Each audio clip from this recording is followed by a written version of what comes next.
Bom, pessoal, eu queria dar início ao nosso webinar de hoje. Eu sou o Roberto Marques, eu represento a diretoria da Fundação Vanzolini neste evento aqui. Queria dar as boas-vindas a todos, uma boa noite a todos. Eu espero que tenhamos um evento acima das expectativas de vocês, e eu acho que a expectativa de todos é muito alta, inclusive a minha, pelos nomes que estão aqui hoje convidados para apresentar. Então, o desafio é grande porque a expectativa já é grande e a gente espera que ela supere essa expectativa. O tema é muito legal, é um tema super do momento, acho que interessa a todos, interessa a muita gente, especialmente quem está ligado às operações, quem está ligado à indústria no Brasil. Eu queria só apresentar um pouco dessa iniciativa. A Fundação Vanzolini ela tem feito uma série de webinars com diferentes objetivos, e tem um programa específico de webinars, do qual este de hoje faz parte, que é chamado, o projeto desse grupo de webinars é chamado de Líderes Inspiradores. E a ideia é trazer justamente para o debate de temas relevantes como esse de hoje, a pandemia e a influência nas cadeias globais de produção, pessoas de relevância na área que têm o que dizer, que conhecem o assunto, e agregar também líderes do setor, ligados ao setor, mas que tenham também uma passagem pela Poli. Então, a nossa ideia é também trazer politécnicos em posições de destaque aí no ambiente acadêmico, empresarial, para discutir junto esse tema. Então, nós temos na mesa hoje 3 componentes. Em primeiro lugar, o Dan Yosp, que é uma pessoa que nos tem ajudado em vários eventos lá na Poli, eventos internacionais, do qual ele participou como convidado há 2 anos atrás, tivemos a honra de tê-lo aqui, e tem um currículo que não tem muito o que a gente falar em relação a tudo que ele conhece e vivencia diariamente sobre indústria no Brasil. Em particular, ele tem um papel de destaque no Sindipeças e várias outras inserções no meio da indústria no Brasil, uma posição de liderança incontestável. O Bernardo Castro, que é um engenheiro da Poli, passou por nós, pela nossa escola, e hoje trabalha no BNDES, fazendo uma série de pesquisas, estudos na área da indústria, e tem um conhecimento particular também na indústria automotiva. Finalmente, a Adriana Marotti, que é uma colega nossa, formada pela Poli também, e hoje é professora da FEA, na USP, da Escola de Administração, e tem também uma série de trabalhos também na indústria, não só na indústria, e ela é colega minha na rede internacional do GERPISA, que é uma rede de estudos da indústria automotiva, do qual fazemos parte, que organizou o evento em São Paulo há 2 anos atrás, do qual o Dan tomou parte. Então, essa é a nossa mesa. Eu queria agradecer muito a presença de todos, especialmente desta mesa, que topou, que concordou em participar aqui com a gente. A animação aqui do evento, as perguntas e a organização vai ser feita pela Luísa, para quem eu vou dar a palavra logo na sequência. E é isso, queria, de fato, agradecer aos presentes. Temos um bom número de pessoas já presentes, a gente deve ter mais ainda ao longo do início do nosso webinar. Agradecer mais uma vez, desejar um ótimo evento e que estejam conosco nas próximas realizações. Vocês devem receber em algum momento aí a nossa programação dos próximos eventos, que tem temas tão importantes e tão relevantes quanto esse. Um bom debate, estarei aqui com vocês, acompanhando, eventualmente fazendo alguma pergunta. Passo a palavra para a Luísa, e bom proveito a todos.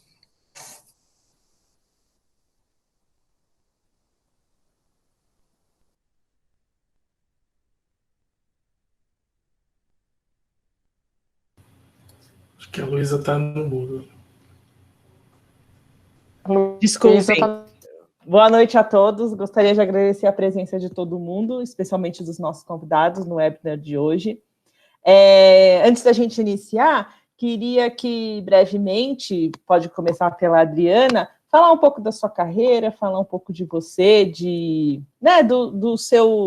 da sua contribuição aí nesse assunto do nosso webinar hoje.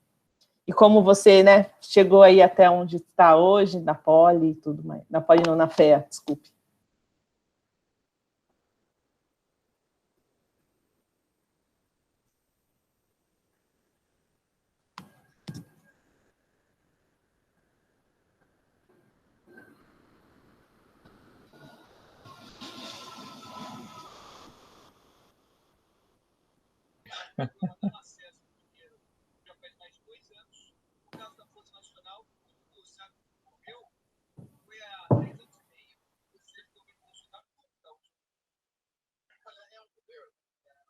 Luísa, talvez valha a pena passar a palavra para o Dan e depois ela ajusta o som dela. Né? Não, tudo bem. Pode começar, então, o Dan, depois do Bernardo, e a gente segue com a Adriana. Legal. Boa noite aí a todos. Muito obrigado pelo convite, Roberto, Luísa. Prazer também estar com a Adriana e com o Bernardo. Eu sou gaúcho, estudei na Federal do Rio Grande do Sul, mas meu assunto era outro. Minha formação inicial é de jornalismo, e daí eu acabei andando para o lado da administração, para o marketing, e fui fazer um MBA em 1989, acho que muitos aí da audiência talvez não eram nascidos ainda, então, muitos anos atrás, e na volta, em 1991, quando voltei ao Brasil, já ingressei no setor automotivo, na IOSP Maxion, onde eu fiz toda a minha carreira. Em 98, assumi a presidência da empresa, fui presidente da IOSP até 2014, e a partir daí passei por um outro estágio, digamos assim, de carreira, em conselhos de administração. Tenho gostado muito dessa atividade, presido o conselho da IOSP Maxion, mas também estou em outros conselhos muito ligados à indústria, a WEG, a Embraer, Marco Polo, Cosan e a BRF. Então, tenho estado aí bem envolvido nos temas do nosso país, da nossa indústria, e também pude contar isso no seminário lá do GEPIS há um tempo atrás, uma boa experiência também de internacionalização. A IOSP acabou se internacionalizando muito e é hoje o maior fabricante de rodas automotivas do mundo, operando aí em 14 países, com uma diversificação geográfica muito grande. E muito contente de estar aqui com vocês. Bernardo, por favor. Agora ouviu, Luísa? Desculpa. Escutei, então tá certo. Quer falar, Adriano? Bom, boa noite a todos. Eu também queria agradecer o convite da Fundação Vanzolini, do professor Roberto, queria agradecer a presença aí da Adriana, do poder compartilhar a mesa com vários conhecidos, Adriana, Dan. Eu sou, como o Roberto falou, sou formado na Escola Politécnica, já há alguns anos, já tem um pouquinho mais de 20 anos que eu saí daí. E desde que eu saí, eu, na verdade, me radiquei no Rio de Janeiro, vim para cá e vim trabalhar na FINEP. Trabalhei alguns anos na FINEP com a agroindústria, lá durante boa parte desse tempo. Depois também, como concursado, eu passei para o BNDES, e lá eu passei a tratar com indústria automotiva e com indústria de bens de capital. Então, são cadeias diferentes, né? Eu estou lá desde 2009, não, perdão, isso aí, desde 2009, isso aí. E aí sempre trabalhando com essa indústria, atravessando algumas funções diferentes, mas sempre trabalhando com alguma coisa ligada à indústria automotiva, né? Então, durante esse tempo, eu pude conhecer um pouco melhor a indústria, tanto fisicamente, né? Tive a oportunidade de visitar várias empresas, quanto teoricamente, né? Através de seminários, através de artigos e muito material que a gente produziu durante esses anos. Academicamente, além da Poli, aqui já no Rio, eu fiz mestrado e doutorado em administração, sempre com um viés ligado à inovação, né, de forma a complementar aí minha formação de engenheiro. Na verdade, civil, né, então tem muito a ver com a indústria de metalúrgica e etc. Né.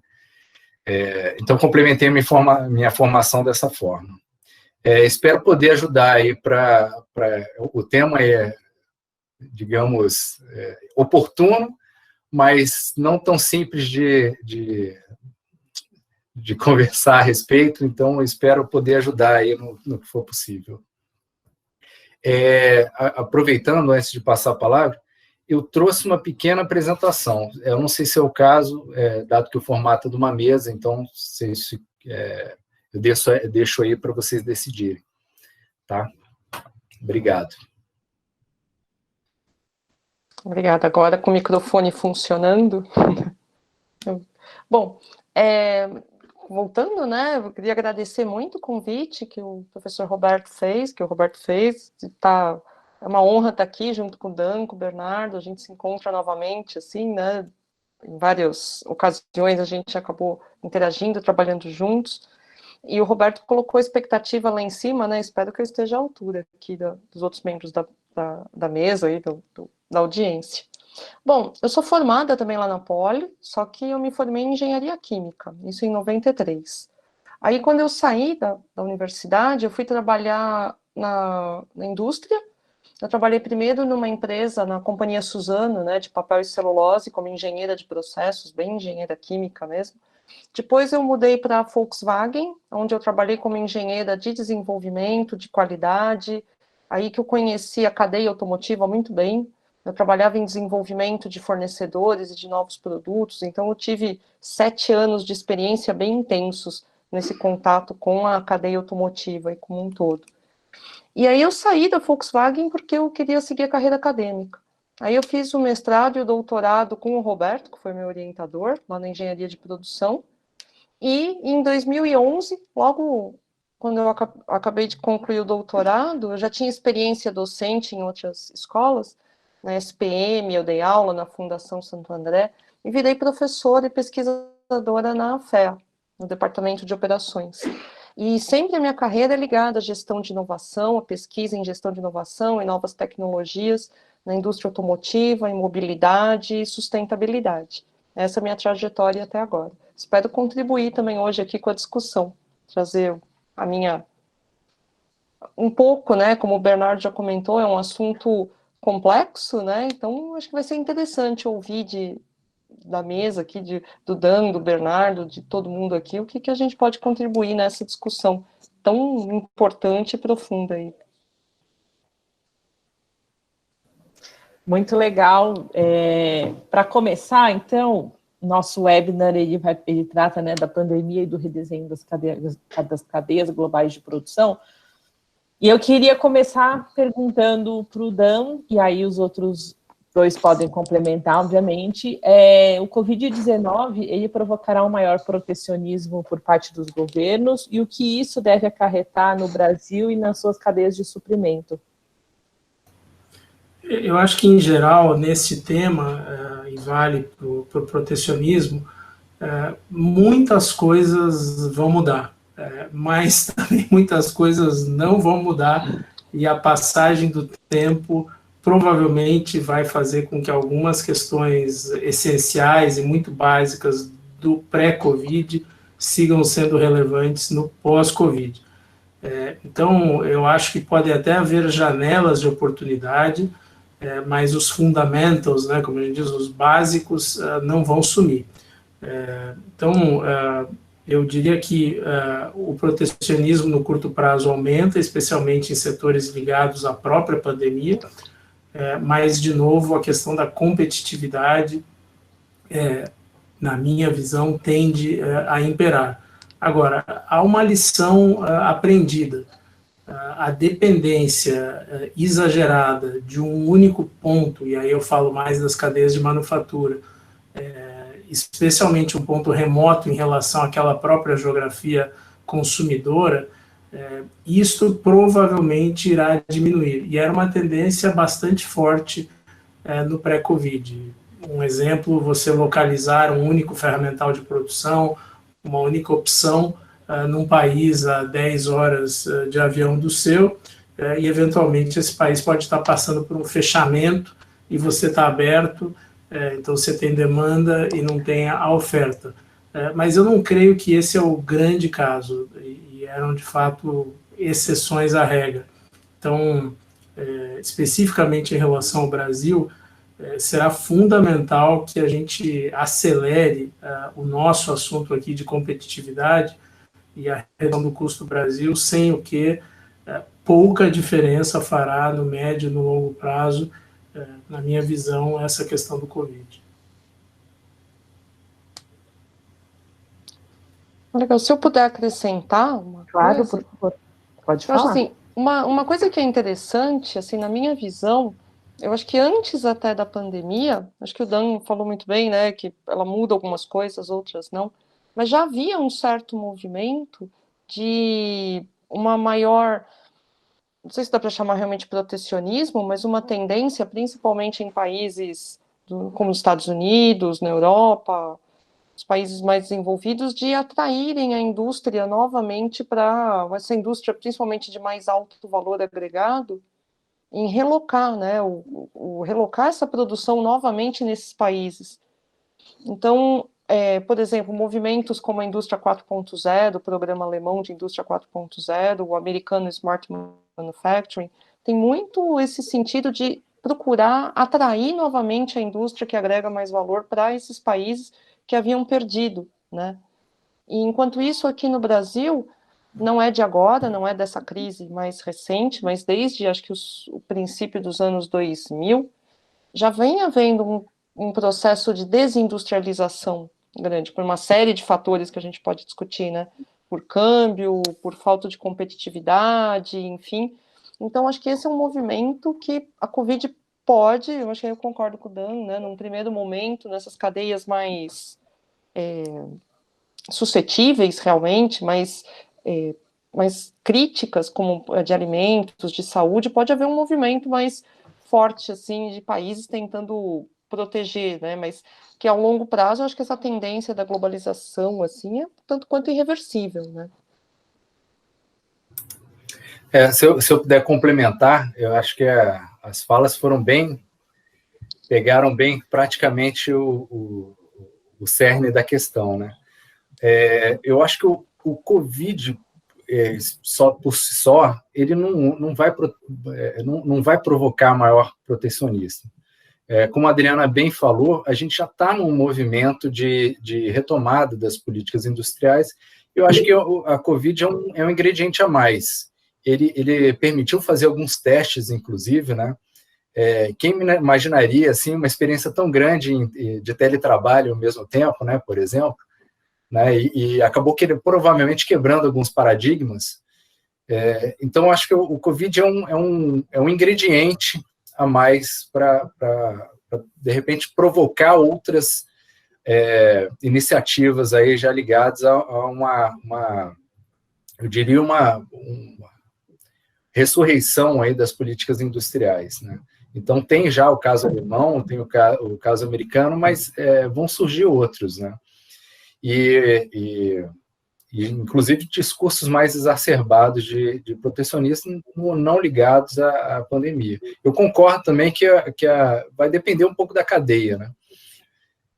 Então, para itens mais básicos, tudo é natural que alguém pense ter algo um pouco mais resiliente, né? Então, eu tinha pensado exatamente o que a Adriana colocou, alimentos, medicamentos, se por acaso alguém tiver um estoque estratégico, alguma coisa assim, isso é uma oportunidade para o Brasil como exportador de alimentos, né?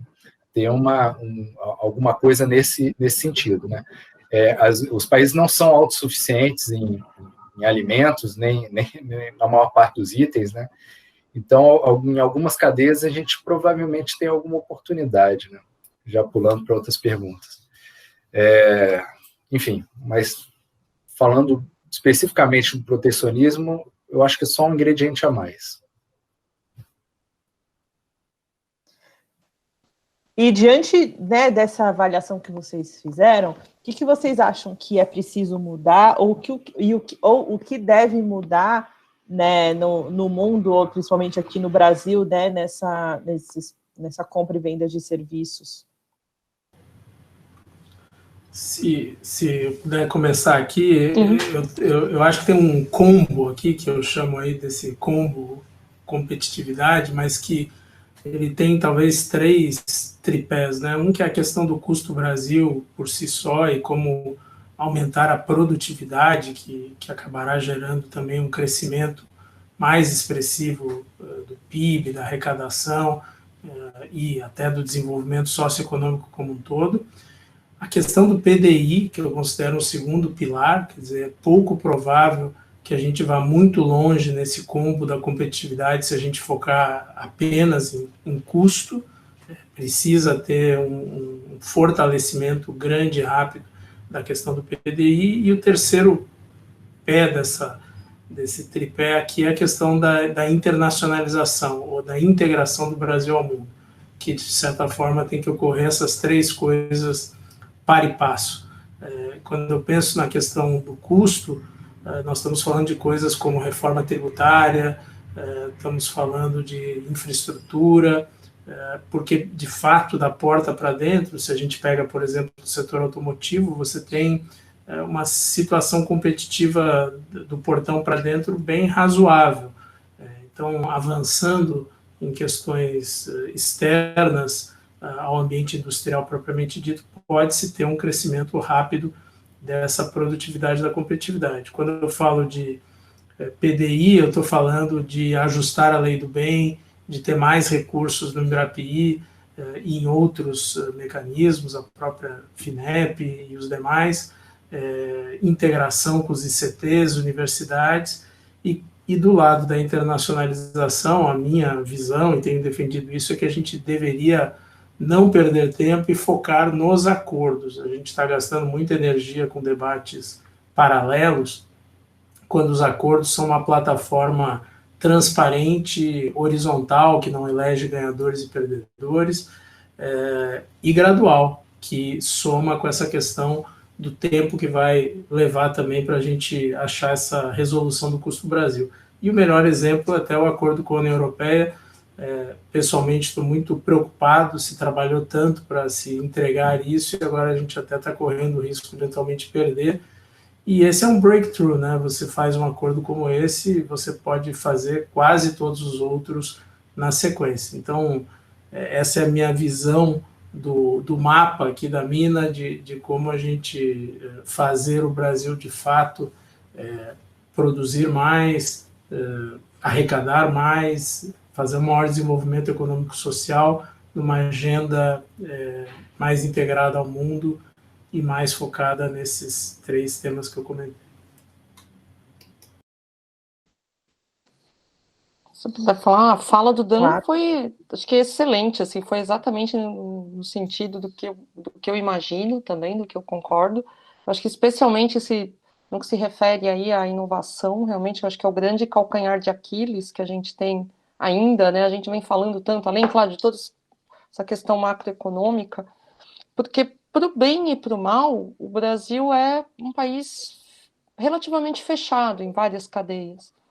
A gente nós temos aqui ainda cadeias que praticamente não existem mais em outros países, como, por exemplo, se a gente falar de têxtil e confecção, e acabaram sendo que meio protegidas nesse cenário aqui de Covid, né?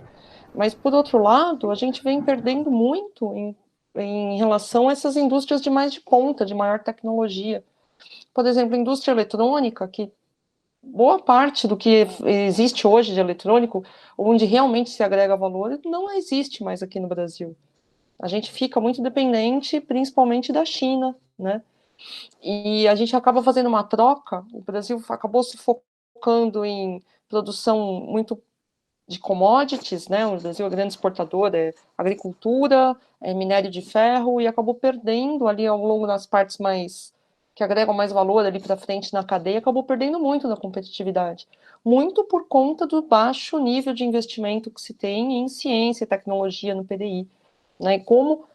E por outro lado, que é um paradoxo, quando a gente olha a produção acadêmica brasileira, ela não é ruim, muito pelo contrário, o Brasil é bem posicionado quando a gente olha em produção de artigos científicos, e nós temos algumas áreas onde o Brasil realmente se destaca, como mesmo ligado, por exemplo, à cadeia de agro. Ligado ao agro, a gente tem a pesquisa em agronomia, em ciências da vida, sim, o Brasil é muito avançado nesse ponto.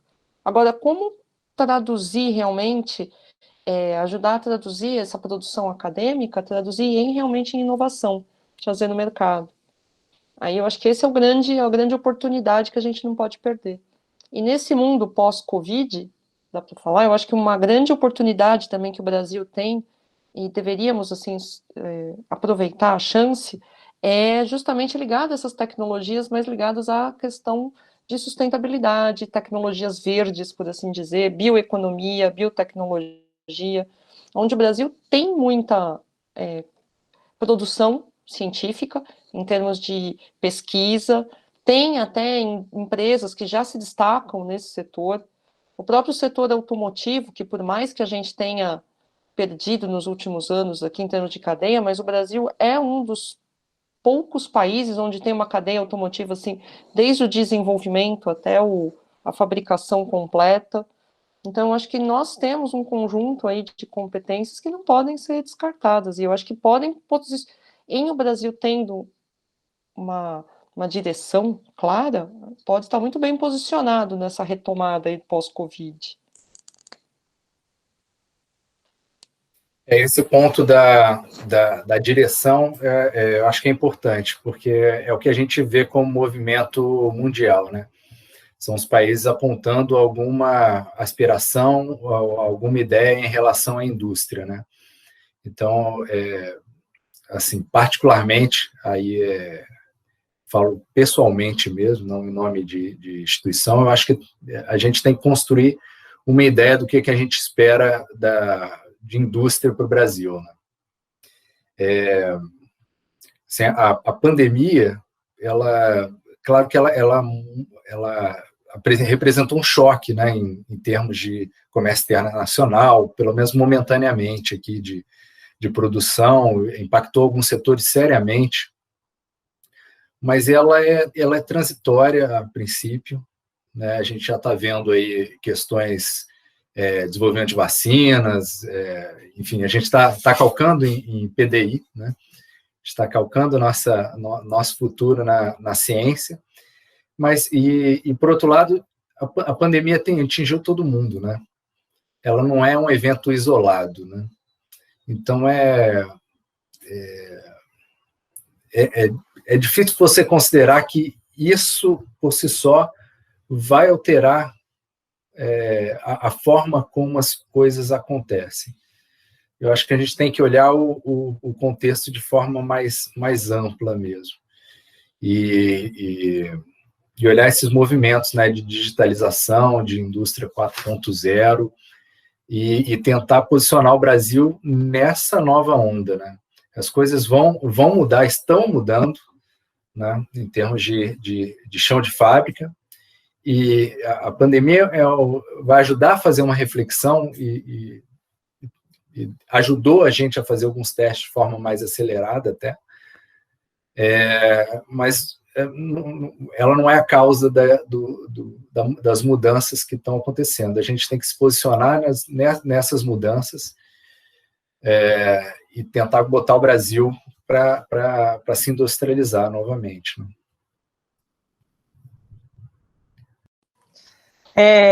Comentaram, um de vocês comentou, sobre, né, alguns países terem muito centralizado algumas coisas, inclusive eletrônicos, como na China, e aí eu queria saber, será que essa realidade que a gente vive vai aumentar essa concentração econômica em alguns países, e o que a gente pode fazer aqui no Brasil, por exemplo, para tentar suprir alguns mercados, por exemplo, que às vezes importam peças ou partes dos seus produtos de fora para, né, para acabar de fabricar aqui e agora não estão podendo. Então, como que a gente pode resolver isso e como será que isso vai ser daqui a pouco? Talvez dando uma outra forma de olhar isso, mais do que meramente país, que óbvio que tem uma grande relevância, você também tem situações distintas dentro do próprio país. Eu acho que a Adriana fez um comentário, o Bernardo também, se a gente pegar o lado agrícola, nós somos uma potência, nós somos um powerhouse. Então, a gente é um país que tem uma série de deficiências competitivas em boa parte da nossa economia, e em outra parte, de novo, se a gente pegar a parte de minério, e até do lado do petróleo, a gente está se transformando nas energias renováveis também, uma potência. E aí, ao ganhar escala, somada à competência e aí um ponto perigoso, quer dizer, você tem que estar muito adequado também em relação à modernidade. Então, nós não seremos uma potência nem na área alimentar se a gente não prestar atenção no meio ambiente, na sustentabilidade, como nação. As empresas estão fazendo até um trabalho muito forte, a gente tem que ter certeza que todo mundo, não todo mundo, mas a maior parte rema na mesma direção, senão o barco zigue-zagueia. Mas eu acho que esse é um bom ponto, quer dizer, da mesma forma que a China, pegando o exemplo da China, ou da Coreia, ou dos Estados Unidos, ou da Alemanha, tem competências enormes em algumas áreas, a gente já tem em algumas outras. A gente tem até como aprender e ver como que a gente fez bem em algumas coisas para repetir em outras. E teve riscos e ameaças. Eu acho que esse também é um tema importante. A Adriana também fez um ponto anterior em relação a algumas áreas muito fechadas. Eu sempre tenho defendido aí nos últimos anos essa questão da integração ao mundo, porque é óbvio que traz riscos, mas traz oportunidades. E qual que é a nossa ambição, qual que é a nossa missão, objetivo? Você não vai chegar muito longe tentando proteger tudo ao mesmo tempo. Há que se correr riscos para se chegar em algum lugar. Mas, claro, você precisa fundar a sua estratégia em competências, vantagens competitivas que vão lhe levar em algum lugar. Então, eu acho que essa questão ela pode não se suavizar, ela pode até se agravar no sentido de que quem tem mais competência, quem tem mais escala, acaba sim dominando setores da economia mundial. Quer os governos queiram, quer os governos não queiram. Acho que até se a gente pegar a indústria automotiva norte-americana, é um bom exemplo. O México cresceu uma barbaridade nos últimos vários anos e segue crescendo, mesmo, entre aspas, a craseada, que é a revelia da vontade do governo norte-americano, que vem buscando formas de ajustar isso, mas é uma onda. E está baseado em competência, em vantagem competitiva, e isso existe mesmo. Eu acho que aí cabe, eu acho que podia, assim, o Brasil pode, assim, a gente pensar como então o Brasil se posiciona nisso, né? Tem que realmente encontrar onde tem oportunidades. Eu acho que para a gente pegar o gancho aí, né, que o Dan comentou, né, até da indústria automotiva e como que isso pode até conectar com competências que já existem aqui no Brasil, né? Se a gente pensar em termos de uma tendência que hoje cresce muito no mundo dos veículos elétricos, veículos conectados, o Brasil, pode-se dizer assim, né, assim, a gente meio que perdeu o bonde já desse desenvolvimento de veículo elétrico. Isso a gente vem estudando, né, eu, Roberto, ali nos últimos 10 anos, pelo menos, a gente viu que não saiu muito do lugar. E o bonde passou, sabe, a China hoje já fala em fabricar lá não só veículos elétricos, mas elétricos e conectados, em direção já a veículos autônomos, e aqui a gente ficou perdido, né? Mas, por outro lado, se a gente pensa em termos de veículo pesado, caminhões, ônibus, o Brasil tem um diferencial aí. O Brasil é um dos maiores fabricantes de caminhões e ônibus do mundo. E tem uma oportunidade para se desenvolver aí, por exemplo. Máquina agrícola também, ligada aí à cadeia de agro. É uma indústria mecânica pesada e hoje não só pesada, e muito sofisticada também hoje. Hoje máquina agrícola, se fala muito em indústria 4.0 no campo mesmo, de você usar toda a tecnologia de digitalização dentro da mecanização. Então isso são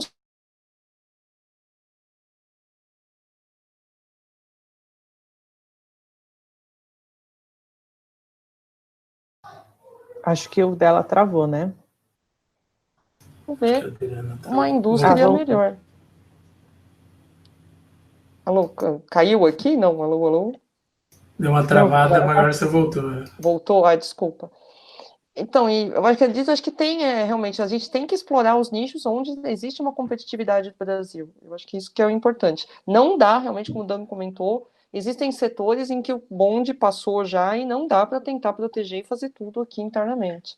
Como foi a ambição, né, no passado, aí durante que era, né, na visão dos anos 60, 70, na época da ditadura, justamente isso, fabricar tudo, país fechado. Isso não existe mais hoje. Não tem como a gente querer fabricar hoje microprocessador aqui no Brasil, impossível. Né? Nunca a gente vai ter a escala que tenha a China. Então, painel solar, por exemplo, um exemplo. O painel solar também é um setor que ficou um monopólio ali na China e na Índia, ali, um duopólio ali. Né? Não tem hoje. O Brasil, se quiser, a gente usa energia solar, sim, mas dá para explorar em outro nicho. Agora, querer fabricar painel solar aqui é suicídio, né? Não, impossível. Essa pergunta da concentração é bem interessante, porque não dá para enxergar assim, uma total concentração. Né? A economia passou por um momento assim que a economia global, né, em que os fluxos financeiros eram mais importantes que os fluxos físicos. Vou falar dessa forma. Assim. E aí as empresas saíram em busca de onde produzir mais barato, né? Depois, agora eu acho que estão notando que o fluxo financeiro sem o fluxo físico não adianta, né?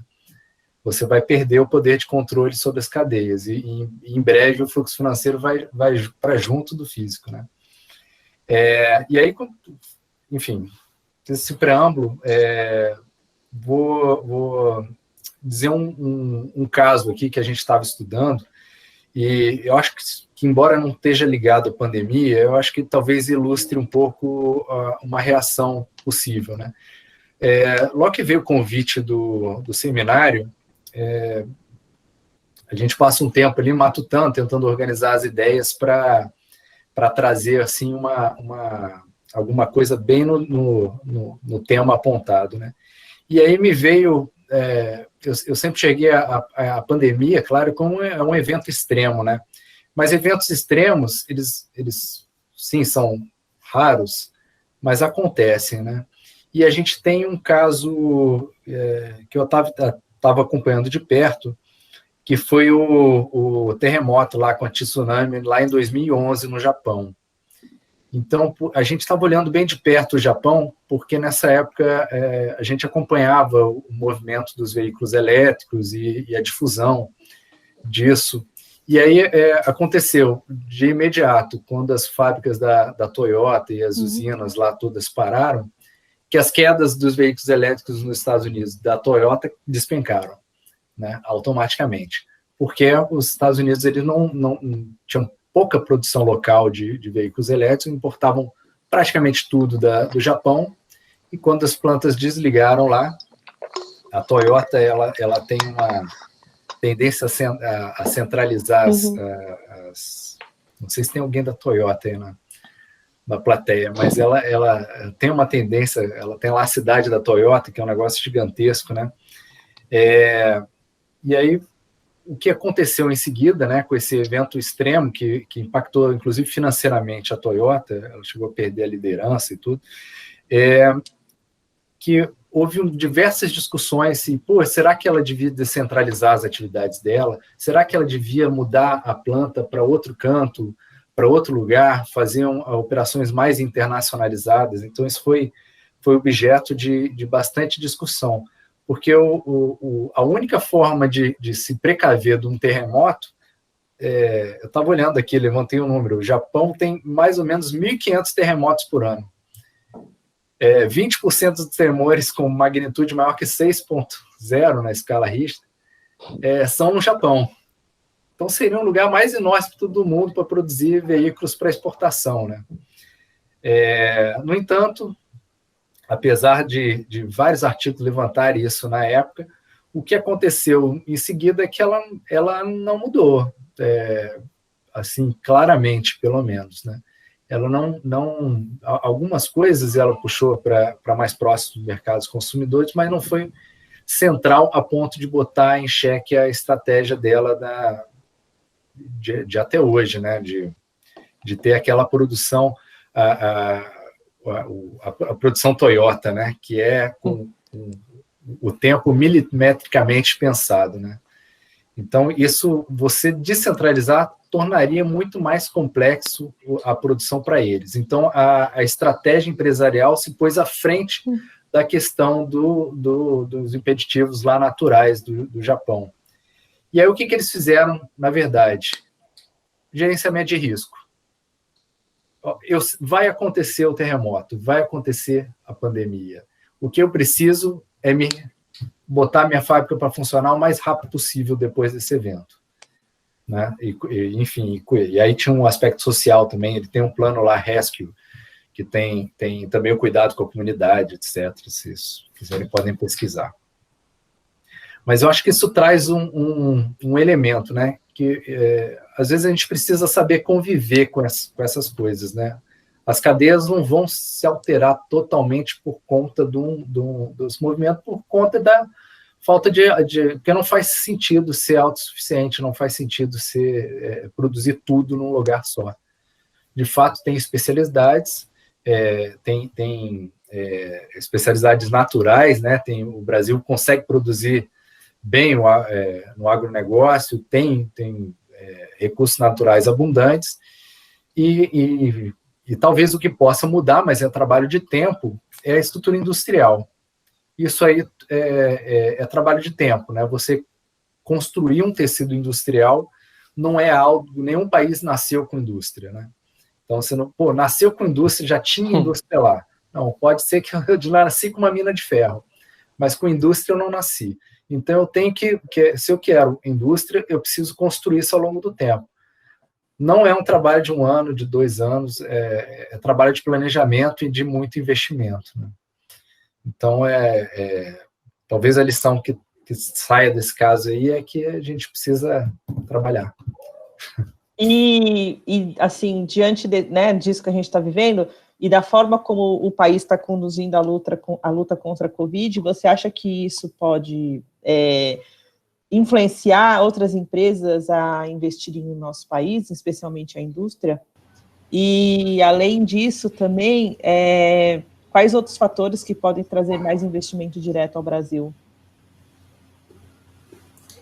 Bom, talvez se eu puder começar aqui, indireto no teu ponto aqui, eu acho que volta um pouco àquilo que eu já falei, é a noção de que você está enfrentando as questões essenciais.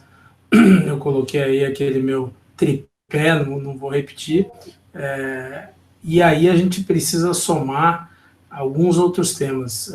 O primeiro, muito importante, tranquilidade institucional. Nós não vamos atrair... Hoje, por exemplo, eu falava com um parceiro do setor automotivo na Argentina e ouvindo ele me dizer da dificuldade de achar comprador naquele país para qualquer ativo. Está tudo à venda e não há adquirente para nada e o preço não tem mais nenhuma relevância. Então, a questão do caminho institucional que a gente tome e de como que a gente se posiciona como país é um negócio muito sério. O assunto da sustentabilidade, que eu já comentei, eu acho que ele será cada vez mais um divisor de águas, o que a gente tem chamado aí no mundo das empresas do ESG. Nós não vamos ser uma nação atraente se a gente não for exemplo ao longo do tempo nessas questões. E um ponto muito importante para o Brasil, porque se trata de seres humanos também no fim do dia, é a questão dessa nossa matriz social. Se a gente ainda for o país, um dos países mais desiguais do mundo daqui a X anos, nós não vamos ter a condição de ser uma sociedade que atrai muitos investimentos. Eu, por exemplo, eu fui à China há cerca de 15, 16 anos atrás para iniciar o desenvolvimento lá das atividades da IOSP, e era um país muito mais desigual do que ele é hoje. Ele tem uma série de problemas, inclusive de natureza institucional, mas algumas coisas aconteceram nessa agenda. nós vamos precisar avançar nisso também. É muito difícil hoje você atrair recursos humanos para o Brasil. É muito fácil de a gente perder os nossos recursos humanos. E uma das questões é de que você tem um ambiente que não é socialmente funcional. Então, não é uma tarefa fácil e a gente vai precisar andar muito. Agora, ponto e vírgula, olhando o lado bom da moeda, não há lugar hoje do mundo com as nossas características, que a gente não gosta delas integralmente, mas que a gente tem institucionais, etc., que tenha tantos projetos a serem feitos, por exemplo, no mundo da infraestrutura. Não existe. Ferrovia, se você disser que metade da população não tem saneamento, que é uma das lições da urgência aí pós-Covid, e nós acabamos agora apenas com o assunto legislativo. Então, poucos lugares do mundo vão poder atrair tanto investimento do outro lado. Então, dá para a gente avançar muito e dá para fazer um bom trabalho, mas a gente precisa ter a noção daquilo que a gente precisa entregar, vamos dizer assim, como país, nesses próximos anos e décadas. Não, acho que o Dan falou foi perfeito. Acho que esse ambiente institucional, eu acho que é fundamental para atrair investimento. E uma coisa positiva, que não sei por quanto tempo perdura, né? Mas eu acho que pela primeira vez a gente nunca teve uma taxa de juros tão baixa na história. Né? Está negativa praticamente na real, né? Ela está inferior à taxa de inflação. Então, acho que isso é um fator positivo para atrair o capital realmente em investimentos, em infraestrutura, em indústria, e deixar de lado aquele capital especulativo que sempre fez a festa aqui do mundo financeiro, né? E eu acho que uma oportunidade que hoje é um ecossistema que até está bem se desenvolvendo aqui no Brasil, é justamente da inovação em empresas de base tecnológica, as startups que a gente tanto fala, né? Acho que na universidade a gente vê isso, a USP tem um movimento interessante, que a USP, apesar de sempre ser a principal universidade, a maior, a principal universidade de pesquisa, sempre nunca teve um bom relacionamento, assim, na hora de levar para o mercado, levar para a sociedade os seus desenvolvimentos, né? E a USP está mudando isso. Então a gente já tem hoje um ecossistema ali nascendo, ali na USP, já tinha um certo tempo e agora está sendo muito mais incentivado, a desenvolver esse tipo de empresas de base tecnológica, são essas startups de tecnologia, muitas ligadas hoje ao setor de comunicação, de TI, os aplicativos aí. Eu acho que isso tem um potencial de ajudar a atrair um bom investimento, além, claro, das oportunidades em infraestrutura que o Dan citou, né? Mas é claro que a gente precisa parar de inventar crise louca, né? Do tipo, declarar guerra à China, essas maluquices aí. Acho que tirando isso da frente, a gente tem oportunidades interessantes. Esperamos que ninguém atrapalhe muito essas oportunidades, né? Isso que... Eu também não vou fugir muito do que já foi falado. Evidentemente que para atrair investimento estrangeiro aqui no curto prazo, isso é um desafio gigante, né? Porque as cadeias estão todas descapitalizadas agora, inclusive nos países detentores do capital, né? Então, não é de se esperar que tenha grandes fluxos, salvo uma outra exceção. Mas, em geral, as economias sofreram muito durante esses meses, no mundo inteiro, né? Não é só no Brasil. Então, não é de se esperar que tenha recursos sobrando na Europa ou nos Estados Unidos para vir para o Brasil.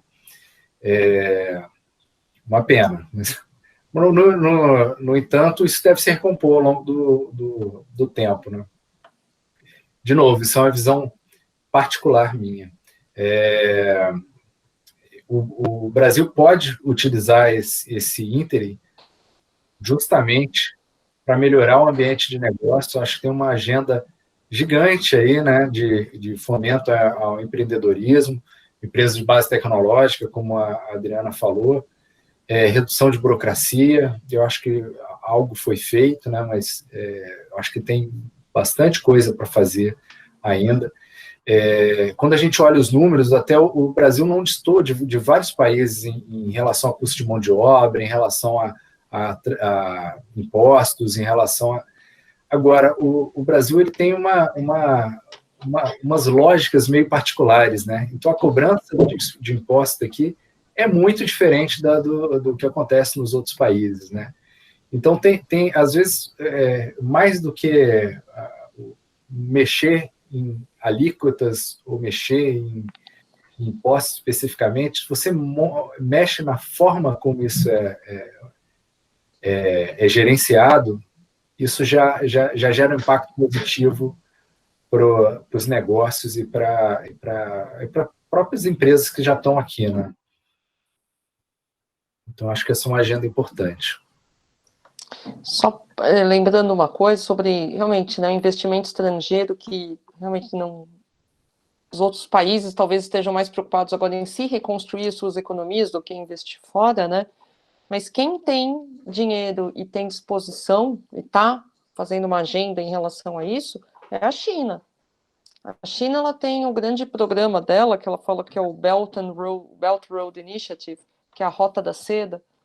Eu tive lá o ano passado na Universidade de Fudan, fiz um período de pesquisa lá, de visiting scholar, e só se fala nesses programas de investimentos em infraestrutura que a China está fazendo, inclusive aqui na América Latina, principalmente nos países ali do Pacífico, no Peru, no Chile, aqui mesmo no Brasil, a State Grid, que é a empresa de eletricidade chinesa, ela fez muitos investimentos, então a China tem essa disposição, ela está fazendo isso, e eu acho que a gente precisa ver, assim, ver como país isso de uma maneira bastante sábia, né?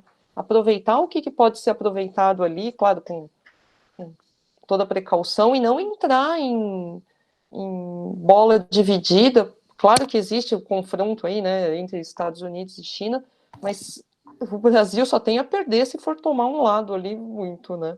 Acho que voltar, talvez, eu sei que não é muito a área aqui, a minha área de discussão, mas acho que é muito importante essa área de relações internacionais voltar, se pautar pela racionalidade, né, e não por moinhos de vento, né, que isso o Brasil só tem a perder. Se for sobrar para alguém numa briga entre China e Estados Unidos, obviamente é para o Brasil, né?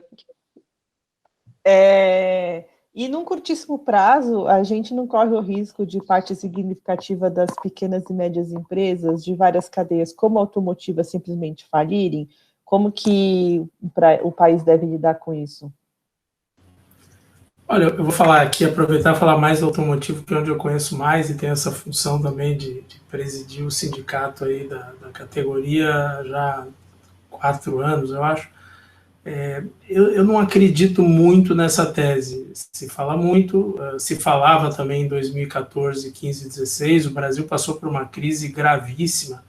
Vamos lembrar que o setor automotivo operou com uma ociosidade ao redor de 40% na área de veículos leves e 70% na área de veículos comerciais por um período razoavelmente longo. O Bernardo fez um ponto importante, essa é uma crise diferente, ela é uma crise muito aguda, extremamente aguda, mas mais curta. Se a gente pegar um pouco até outros países como referência, a partir do mês de abril, a venda e produção de veículos na China estava superando já o ano de 2019 no mês a mês. Nos Estados Unidos, você está aproximando já em junho dos patamares do ano passado. Na Europa, entre junho e julho, também começa a se ver uma aproximação. No caso brasileiro, a gente bateu aí 50% a 60% de comparação com o mesmo período do ano passado em junho, no setor automotivo. Não quero aqui falar de futurologia, mas se a gente pegar essa curva dos outros países, você não está falando de um piso horroroso, como a gente teve na crise de 14, 15, 16, que se alongou por um período razoavelmente longo. Então, você tem um dano brutal do mês de abril e maio, por exemplo, no caso brasileiro, mas, eventualmente, você tem uma recuperação que vai possibilitar a realização de negócios num nível normal dali para frente. Então, eu estou mais naqueles que acreditam numa grande resiliência desse setor. E quando eu olho, por exemplo, é uma boa estatística, a quantidade de empresas entrando e saindo da atividade, que é o que a gente vê lá no sindicato patronal, está crescendo durante a pandemia. Quer dizer, nós temos mais empresas entrando na atividade do que saindo, e o churn, né, essa troca aí, é razoavelmente normal. Nós estamos falando de cerca de 20 empresas por ano que deixam a atividade, entre 500. Então, é um número bastante razoável. Então, eu não vejo muito essa tese. Agora, é óbvio, todo mundo sai muito machucado dessa crise, aproveitando, quer dizer, acho que a gente conseguiu trabalhar em dois pilares importantes para ajudar durante essa fase mais aguda, que foram as relações trabalhistas, a flexibilização das relações trabalhistas. O Brasil avançou em poucas semanas mais do que em muitos anos no passado, com a questão dos bancos de hora, suspensão de jornada de salário, e a gente vê o resultado, não só no nosso setor, mas em outros, quando a gente compara.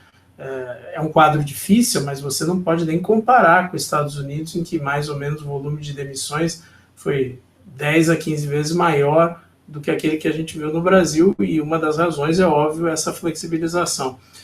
O segundo foi muito importante, a parte dos impostos federais, foram todos prorrogados, inclusive o IOF foi isentado nesse período. E a parte que a gente ainda está, acho que, tateando, e todo mundo está tentando acertar, o governo, a iniciativa privada também, é a parte da liquidez. Não é fácil, é um desafio enorme, tem um pouco de tentativa e erro. Agora está começando a rodar um novo programa super importante, que é o FGI, que vai pegar essas empresas médias, que faturam até 300 milhões de reais por ano. Vamos torcer para que isso ajude. Mas o fato também é que a gente já começa a se aproximar de uma normalização, imagino, dos negócios ao longo do segundo semestre. Então, não estou comprado nessa tese de desmanche especificamente do setor automotivo, que é aquele que eu conheço mais. O setor automotivo, né, o Dan bem falou, porque não é também tão simples, se a gente pensar no setor automotivo, você relocar a produção talvez muito rapidamente, assim, se você imaginar, né, de repente as montadoras saem daqui ou levam a cadeia embora, então não é algo tão trivial, não é como você fechar uma empresa de serviços e que você consegue rapidamente relocar. Tem uma certa assim, um custo muito grande também para você relocar a produção tão rapidamente. Então, isso, claro, acaba dando, como o Dan comentou, essa resiliência, né, das empresas, mesmo com capacidade ociosa, elas têm mecanismos de como principalmente as montadoras, principalmente, né, de como se proteger e como realmente aguardar a melhora aí de demanda.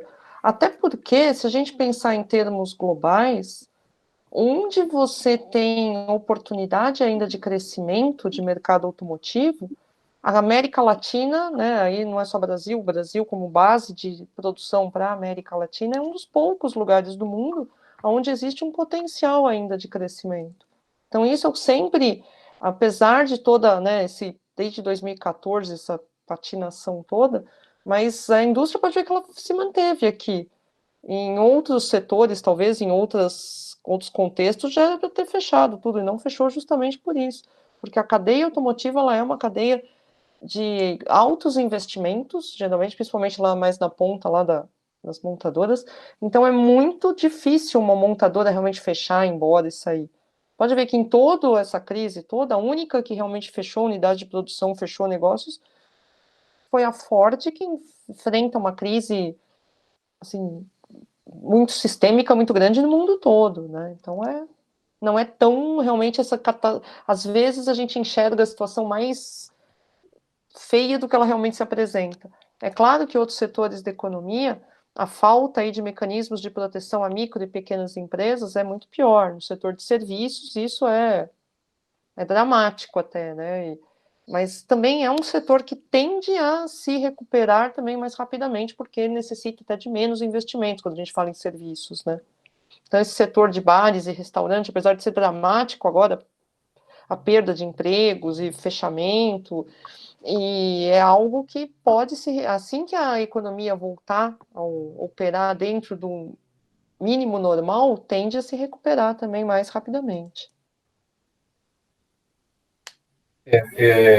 Eu vou falar em cima do setor automotivo também. Eu também não estou esperando um quebra-quebra generalizado, né? É óbvio que algumas empresas entraram em uma posição muito saudável de liquidez na crise, e aí isso dá uma vantagem para ela, e outras entraram com uma situação muito mais frágil, né, com um endividamento muito mais alto, mas dada a característica da pandemia, né, e a forma como ela sensibilizou o mundo e atingiu todos meio que por igual, o que a gente tem visto é que há uma certa flexibilidade em algum... não posso... Assim, não sei se dá para generalizar, mas em vários casos do que eu tenho visto, os bancos têm flexibilizado negociações e têm prorrogado parcelas. O próprio BNDES fez isso, prorrogou, suspendeu o pagamento de parcelas durante 6 meses, né? E essa iniciativa foi seguida por diversos bancos para tentar atenuar um pouco os efeitos da crise. Não dá para dizer que todo mundo vai sair feliz desse momento, mas também não acho que vai ter uma quebra-quebra generalizada, né? O setor automotivo, de fato, se você tem um fornecedor bom perto de você, é o melhor dos mundos, né? Se ele atende com qualidade e te entrega e rápido e está do seu lado, dificilmente a montadora vai querer trocar esse fornecedor. Ele tem que estar muito fora do preço para ele cogitar importar algo da China.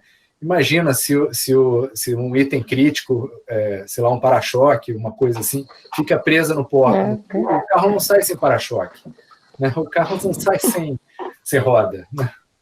Então, tem itens que são críticos, então a gestão da cadeia de fornecedores, para a montadora, ela óbvio que ela quer enxugar, ela não quer conversar com 30 fornecedores do mesmo item, mas ela também não quer conversar com um só, e um só na China, de jeito nenhum, né? Então, é um xadrez, né? Ela quer ter um número pequeno de fornecedores de cada item, mas fornecedores que possam entregar com qualidade, que ela consiga reclamar, se for o caso, e que atenda lá os requisitos, porque ela tem uma segurança legal também, em função do produto que produz, né? Um acidente de automóvel por culpa do carro é uma questão bastante delicada para as empresas, né? Queria aproveitar e fazer uma pergunta aqui da nossa audiência, do Adalberto Camargo, que ele pergunta qual o próximo passo na evolução dos sistemas de produção e se é necessário que haja uma maior proximidade com o cliente, com maior quantidade de fábricas locais, fluxos regionais domésticos, onde a manufatura possa ser efetivamente caseira ou local. Talvez começar aqui, eu acho que a questão da manufatura 4.0, como a gente queira chamar, a digitalização, é mandatória. Eu tenho dito isso muito, ela não é opcional. E a boa notícia até é que tem muitas empresas, inclusive PMEs, que estão engajadas e nem sabem. A gente tem feito vários seminários e eventos e às vezes o cara sai de lá dizendo, puxa, eu nem sabia que algumas iniciativas que eu estava fazendo se enquadram nessa chamada digitalização e manufatura 4.0 e as suas vizinhanças. Mas ela é fundamental, ela vira vantagem competitiva. Ela não é uma questão de estilo ou de outra coisa assim. Eu sempre dou o exemplo de se você faz manutenção tradicional nos seus equipamentos e tem um uptime, um tempo de operação de 75%, e com mais informação, big data, sensoriamento, acesso remoto, você consegue levantar o seu uptime para 95%, significa que você vai poder trabalhar mais horas, logo o seu custo médio de produção de cada unidade vai reduzir, logo você acabará tendo um preço melhor que o seu vizinho que não o fez. Então, essas coisas se traduzem em vantagem competitiva. A questão, se eu entendi bem a segunda parte, de regionalização, uma complementação, quer dizer, você não tem sistemas puramente locais e você não tem sistemas puramente globais. Aquela palavra que a gente usava muitos anos atrás, do chamado glocal, essa mistura do global com o local, eu acho que ela tende a imperar. Acho que tanto a Adriana como o Bernardo comentaram aí nos últimos pontos essa necessidade de você ter proximidade, ao mesmo tempo as questões que a gente falou anteriormente de escala e de competitividade, que em alguns itens são viáveis e o embarque remoto fica viabilizado, em outros não, então acaba sendo uma combinação.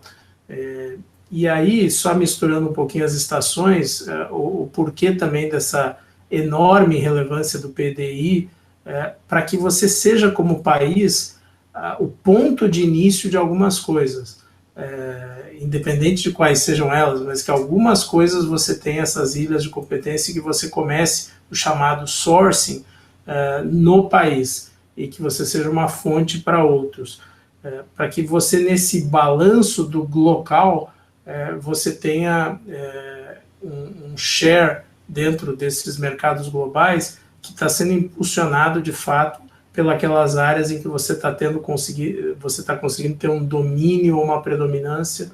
Eu sempre comento, imagina, você começa um veículo, digamos, na Coreia, faz todo o PDI na Coreia. Aí você diz, olha, eu preciso localizar no Brasil, não adianta, eu preciso ter custo em reais, senão fica o frete muito caro. Só que aí você leva 3 anos para localizar. Quando você concluiu a localização, o share desse produto está declinante. E está saindo um novo, com share ascendente, que de novo repete esse modelo. Então, inclusive, quando a gente fica muito preocupado com conteúdo local, é claro que a competitividade é o pano de fundo, mas por isso da relevância de a gente falar sempre do PDI, porque se nós não fizermos mais disso, a gente está sempre nessa corrida atrasada para chegar no objetivo. Não, é bem isso, e acho que também esse movimento de regionalização, de localização, é muito variável dependendo do tipo de indústria que você está falando. Eu acho que tem a indústria automotiva, ela trabalha numa lógica um pouco distinta, talvez, de outras, ela caracteriza muito com o que o Dan comentou de ser local, né? Existem determinados componentes que não adianta, principalmente quando a gente fala de eletrônica, o Brasil não vai fazer completo. Mas, quando você fala de outros tipos de componentes, outras tecnologias ligadas à cadeia automotiva, sim, elas são necessárias que elas estejam perto da onde você tem centros de produção. A indústria automotiva, ela acaba sendo, de certa forma, descentralizada. Você tem núcleos de produção muito fortes na América do Norte, na Europa, no Japão, na China, óbvio, na Coreia, e aqui na América Latina, na América do Sul, porque o Brasil é o centro aqui para a América do Sul, que irradia. Então, dá para aproveitar nessa lógica. Agora, existem outros setores que realmente a concentração é muito maior e eu não vejo uma mudança disso no curto prazo. Como, por exemplo, a eletrônica. A indústria eletrônica, de componentes eletrônicos, ela já é uma indústria que depende muito de escala, muito grande. Então, aqui o Brasil fica, quando muito o Brasil aqui monta. O Brasil ainda é um dos poucos países, acho que até pelo tamanho do mercado que a gente representa, onde você tem uma produção local no sentido só de montagem de eletrônicos. Tem países que nem a montagem tem. E isso até traz uma oportunidade interessante, se a gente falar de eletrônico, agora falando de um trabalho que eu fiz que é bem interessante, é que o Brasil consegue ter uma cadeia, inclusive para logística reversa. Quando a gente fala de eletrônicos em final de vida útil, como o Brasil tem essa característica de ter uma certa produção local, essa montagem, a gente consegue ter também essa cadeia de remanufatura e reciclagem de eletrônicos, que é uma outra oportunidade. Parece que não, mas é um mercado bilionário, esse mercado da cadeias reversas aí, que é uma oportunidade também que se apresenta. Um outro tipo de cadeia que a gente pode explorar também. Eu concordo também que não tem uma resposta única para essa pergunta, né? Se as empresas vão estar mais localizadas ou menos, isso vai depender, de fato, de cada uma das indústrias, né? Mas eu vou... se o seu fornecedor está longe, ou tem um risco dele não entregar, automaticamente você vai ter mais estoque, provavelmente, né? E estoque é custo para você, né? Então, é tudo algo que você vai pesando. Pô, mas o cara que está longe entrega mais barato. Então, é algo que você vai pôr na conta ali, né? Agora, engraçado que quando eu li fábricas localizadas, ali, fluxos regionais, me veio imediatamente na cabeça as impressoras 3D, né? Que é um elemento e que é sempre lembrado na indústria 4.0, né? Em que você teria uma produção completamente descentralizada de alguns itens, né? Ou de vários itens, não sei, dependendo dessa possibilidade. Não me parece que seja uma realidade de curto prazo, né? Isso ainda tem um bom tempo para correr, mas em algumas indústrias talvez até já seja, né?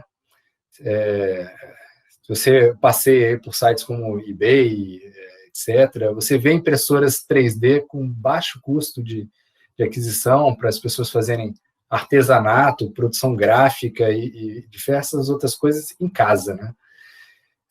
Então, óbvio que isso não vai atingir o cara, ele não vai produzir um jornal, por exemplo, em casa, né? Mas dentro da escala ali possível dele atingir, isso pode ser descentralizado. Quando a gente fala em escalas maiores, talvez o desafio seja bem maior, né? E aí talvez a gente tenha mais tempo para chegar a tecnologias que permitam uma forma de agir um pouco mais descentralizada, que permita, em pequenos lotes, você ter o mesmo custo de um lote grande, que eu acho que essa é a diferença, né? Essa é a grande promessa aí, né? Mas sabe o que é interessante, Bernardo? Lembrei de um caso, que isso vai precisar de modelos de negócio distintos aí para você conseguir operar num mundo, supondo desse, muito mais local, descentralizado, né? Teve um caso de uma empresa nos Estados Unidos que foi fundada em 2012, por aí, chamava Quirky. Ela se pretendia fazer assim, ela dentro de um modelo totalmente aberto de open innovation, open source, você mandaria um desenho e eles fabricariam lá com impressão 3D qualquer coisa, com um objeto qualquer, e esse desenho ficaria lá disponível, você poderia escolher o desenho e teria uma produção personalizada. Foi, assim, um sucesso no começo, mas depois faliu, porque se provou que não tinha ainda, acho que talvez até pela tecnologia ainda não ser muito madura, não conseguiu. Então, esse ainda depende, né? Depende de existir um modelo de negócio compatível com essa nova realidade, que ainda está para ser desenvolvido. Eu vejo assim que tem muito produção dessa forma, dente, né? E dentista agora usa impressora 3D e faz o dente. Então, se acabou com algum elo ali que produzia centralizadamente esse negócio. Protético, exatamente. Lendo aqui um pouco mais o que a nossa audiência está comentando, juntando ali meio que 2 comentários e uma pergunta, a Eunice fala sobre fomentar soluções, colaboração para a continuidade dos negócios. Acho que ela deve ser da área educacional, né, que ela comenta mais para essa área. E aí, falando disso, né, de soluções de colaboração e de novas formas de adequação, a Cris também pergunta se tem algum setor que não sofrerá efeitos disso tudo que a gente está vivendo, que há pessoas que falam em décadas para nos recuperar, e se isso seria muito pessimismo. Talvez eu respondo mais sobre essa parte do final e deixo os companheiros falar mais dos outros temas que eu conheço menos. Eu acho que é muito improvável. Eu acho que, de fato, o Covid, né, ele tem uma recuperação que já está ocorrendo e que pode até nos surpreender pela velocidade. Algumas feridas que ficam do processo, em especial o aumento do endividamento nas empresas pela perda incorrida nesses meses da pandemia, será compensado por uma taxa de juros muito baixa, por um aumento da liquidez no mundo inteiro, mas vai ficar. Mas nada disso é questão de décadas. Eu acho que o nosso assunto aqui mais específico do Brasil, quando a gente fala em muitos anos e décadas, são os assuntos pré-Covid, que a gente precisa seguir trabalhando com eles, que é aqueles que a gente já falou aí bastante ao longo da live. Eu acho que só falando da primeira parte, né, sobre uma maior colaboração, acho que no setor de educação, posso falar do setor de educação, né, que eu estou no meio dele, né, eu acho que uma frase interessante que eu ouvi do diretor lá da FEA, que ele falou numa reunião conosco, que o que aconteceu agora foi um salto do canguru, que eu não sabia dessa informação, até cultura geral, isso é interessante, canguru não consegue pular para trás, ele só pula para frente. Então, o que aconteceu aqui, se a gente pensar em termos de educação, foi um salto do canguru mesmo. Meio sem querer, meio atrapalhado, a gente se jogou nesse mundo virtual, para o bem e para o mal. Eu acho que aí não tem como, realmente, eu acho que nós como professores, nós como escolas de negócio, universidade pública, privada, de qualquer nível, é uma mudança que veio para ficar. Não que vá migrar tudo para o digital, que a gente... Claro que a gente está aprendendo também, o que muita gente enxergava como uma maravilha, está vendo que não é bem assim, né, todos os problemas. Agora, passados 4, 5 meses que a gente está dando aula já nesse ambiente, a gente está vendo os problemas que acontecem, mas eu acho que não vai ser igual. Eu acho que realmente uma maior colaboração é necessário, vão aparecer novos serviços, novos setores aí dentro da educação, que é interessante. Por exemplo, para prover essas soluções de tecnologia para escolas, para treinar melhor os professores. Eu acho que isso são oportunidades que vão surgir e são irreversíveis. Eu acho que os alunos jamais voltarão a aceitar um curso 100% escrito na lousa, como existia ainda. Dentro próprio da nossa universidade, a gente via ainda, 100% aula só expositiva ali na lousa. Isso é algo, eu acho que daqui de 2021 para frente vai ser impossível. Então, tem uma oportunidade grande para quem trabalha nessa área, certamente. Além dos setores de serviços, né, com a expansão do ensino à distância, aí, que de fato é o salto canguru, tem até creche à distância agora, incrível. Mas você tem setores industriais, que aí eu vou chover no óbvio, né, mas tem setores industriais como farmacêutico, que tá muito bem, né? Se você olha os números, eles estão muito bem, né? Porque, na verdade, é uma crise de saúde, né? Então, foi exatamente na questão que eles conseguem resolver, né? Então, acho que o que é mais básico, e o que é ligado mais digamos, à sobrevivência, né? Alimentos, negócios, de alguma forma, isso tende a sofrer menos. Essa é a minha percepção, né? Talvez com algumas reconfigurações, né? Um restaurante deixa de existir, mas, no entanto, você tem entrega de comida. O supermercado provavelmente está vendendo mais, né? Então, tem algo que balanceia, né?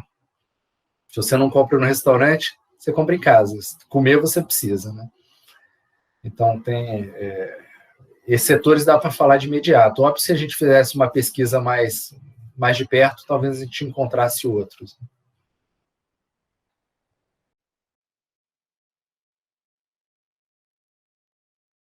E uma coisa que ela comenta ali no final, que eu até acho interessante de falar, se é muito pessimismo dizer que o Brasil ou o mundo vai demorar décadas para se recuperar desse momento que a gente vive. Eu acho que o Dante comentou, né? A gente tinha problemas anteriores que vão levar décadas para serem resolvidos aí. Talvez a pandemia até ajude a acelerar algumas coisas, acredito.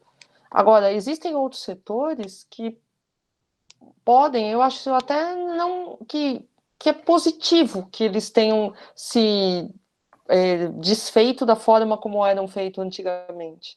Antigamente, digo, antes da pandemia. Quando a gente vê, por exemplo, o turismo, não sei se alguém é da área de turismo, que é algo que, se a gente pensa do ponto de vista social e ambiental, traz. Claro que tem ganhos, óbvio, tem países que dependem fortemente do turismo, aqui mesmo no Brasil, regiões que dependem fortemente do turismo, mas, por outro lado, os impactos sociais e ambientais que o turismo trazem, às vezes, não compensam. Então, talvez seja uma oportunidade de repensar a forma do turismo predatório como vinha sendo desenvolvido. Acho que essa pode ser uma... Talvez tem setores que a gente até deseja que não se recuperem mais, assim, sabe? Que seria interessante até que eles fossem mudados para sempre. A forma de consumo de fast fashion, por exemplo. Se a gente pensa também do ponto de vista ambiental e social, essa forma de consumo exagerado, assim, é danosa. Ela está se transformando, porque ninguém está comprando roupa muito, porque ninguém vai para lugar nenhum, onde vai com roupa. Então, talvez seja a forma de repensar esse modelo de consumo. Né? Eu acho que em alguns casos seria até desejável que não se recuperassem mesmo, né? Ou viessem de uma outra forma mais ambiental e socialmente responsável, né? Aí sim. Muito legal. Nos últimos anos, os governos criaram muitos programas de apoio à indústria, justamente para divulgar e ajudar a melhoria da produtividade. E por falta de recursos financeiros, de estratégias, esse tipo de iniciativa praticamente acabou. E aí eu queria saber se vocês veem importância na retomada dessas iniciativas e se elas dão resultado. Acho que eu posso dar um testemunho aqui que não acabou, né? Tem muita coisa acontecendo. Às vezes tem até coisa demais, às vezes a gente tem uma inflação de programas que perdem um pouco da eficiência por serem muitos. Então, acho que isso sim, assim como tem se falado na questão da renda mínima e de como pensar em instrumentos mais abrangentes e um só ou menos instrumentos, no nosso caso, às vezes também tem instrumentos em demasia, mas eu acho que existe muito, não diminuiu, eu creio, acho que a gente está até aumentando aí entre esforços para levar as empresas para o comércio exterior, esforços para educação da força de trabalho, esforços para avançar na questão da manufatura digital.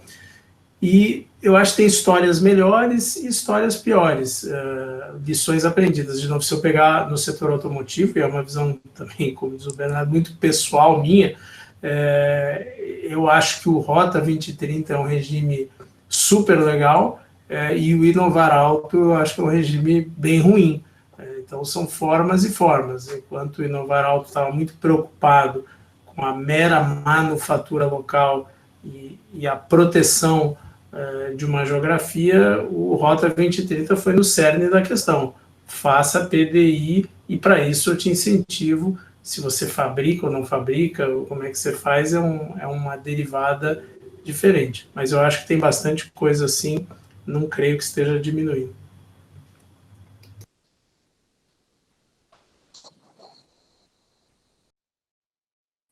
A Eunice também comenta aqui no chat: vocês acreditam que a indústria de tecnologias precisam se inovar, principalmente no Brasil, justamente para alavancar a indústria de forma geral? Ela diz que ela é da área da TI, de TI.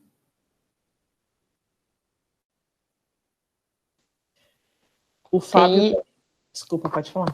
A gente falou, não, de TI, eu acho que, assim, serviços em TI é algo que o Brasil, assim, porque o Brasil tem uma certa vantagem, assim, quando a gente pensa em termos de desenvolvimento de soluções, o Brasil consegue, se a gente pensa no que nós conquistamos aqui em termos de país, principalmente ligado ao mercado financeiro, ao setor financeiro, nós somos um dos mais avançados no mundo. E eu acho que nesse sentido a gente consegue. A gente tem alguns centros de excelência e tecnologia em desenvolvimento de softwares, de soluções, de aplicativos, isso que eu acho que isso não o nosso grande calcanhar de Aquiles é realmente, se a gente pensar em aplicação em tecnologias, assim, por exemplo, na indústria, né, que o Dan sabe muito bem, ele falou de vários programas que tentam, como levar isso realmente para a indústria. Acho que aí realmente ainda tem um caminho todo para ser percorrido, né, que o Dan já mesmo comentou, que passa, mais uma vez, pelo PDI, Investimento e Inovação. Bom, eu gostaria de agradecer a presença de todos, acho que foi extremamente produtivo e de muito valor, né, esse webinar e principalmente os assuntos abordados aqui hoje. Queria agradecer a presença de todo mundo que se inscreveu para participar hoje, e principalmente dos nossos palestrantes, obviamente. Obrigado a todos. Tá, já, obrigada a todo mundo também, obrigada mais uma vez, obrigada pelas perguntas, obrigada ao Roberto, ao Dan, ao Bernardo, obrigada também pela condução de tudo, obrigada, gente, boa noite. Da mesma forma, agradeço o convite, estou à disposição, agradeço também aos meus companheiros aí de mesa virtual. Pessoal, boa noite. Em nome da Vanzolini, então, eu acompanhei todo o debate, consegui aprender muita coisa com vocês e aguardem os nossos próximos eventos, que vão ser muito interessantes. O próximo dessa série vai falar sobre a questão do redirecionamento da indústria brasileira em relação às questões de tratamento do Covid, a produção de equipamentos, dispositivos para atender os desafios do Covid. Muitas pessoas interessantes estarão lá, vocês vão todos receber informações desse evento. Obrigado, Luísa, obrigado aos participantes, aos debatedores. Até a próxima. Até, boa noite. Boa noite, até a próxima.